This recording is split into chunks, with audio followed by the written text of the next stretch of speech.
CJI Chandrachud की विदाई पर भावुक हुए जस्टिस खन्ना। नमस्कार, आप देख रहे हैं इन्फिनिटी लाइव। देश के अगले चीफ जस्टिस संजीव खन्ना ने डीवाई चंद्रचूड़ की उनके उल्लेखनीय योगदान के लिए सराहना की। खन्ना ने कहा कि उन्होंने सुप्रीम कोर्ट को बेहतर बनाने के मिशन पर काम किया। इससे सभी के लिए सुलभ समावेशिता का अभयारण्य बनाने के लिए अपने लक्ष्य का पीछा किया।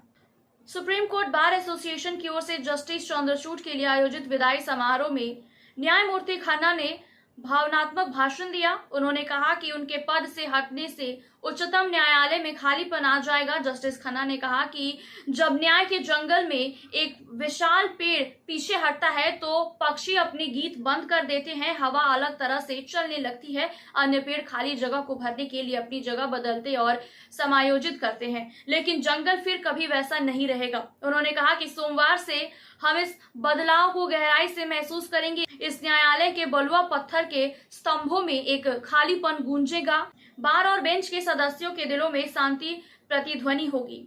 संजीव खन्ना ने डीवाई चंद्रचूड़ के एक विद्वान और विधिवेत्ता होने के गुणों पर प्रकाश डाला, जिन्होंने महत्वपूर्ण निर्णय सुनाते समय अपने पेशेवर और व्यक्तिगत जीवन को बहुत संतुलित तरीके से साधा। अगले प्रधान न्यायाधीश खन्ना ने कहा कि संवैधानिक पीठ के 38 फैसले, जिसमें से 2 आज सुने गए, यह एक ऐसा रिकॉर्ड है जो कभी नहीं टूटेगा। भारतीय न्यायपालिका के 50वें प्रमुख के रूप में डीवाई चंद्रचूड़ का शुक्रवार को अंतिम कार्य दिवस रहा। इस मौके पर उन्होंने कहा कि जरूरतमंदों और उन लोगों की सेवा करने से बड़ा कोई एहसास नहीं है जिसे वह नहीं जानते थे या जिसे कभी नहीं मिले थे। सीजेआई चंद्रचूड़ ने 4 न्यायाधीशों की रस्मी पीठ की अध्यक्षता की। इस पीठ में मनोनीत प्रधान न्यायाधीश संजीव खन्ना, न्यायमूर्ति जेबी पारदीवाला और मनोज मिश्रा भी शामिल थे। यह पीठ न्यायमूर्ति चंद्रचूड़ को विदाई देने के लिए बैठी थी। प्रधान न्यायाधीश ने न केवल अपने कार्य बल्कि देश की सेवा करने का मौका मिलने के लिए भी संतुष्टि व्यक्त की।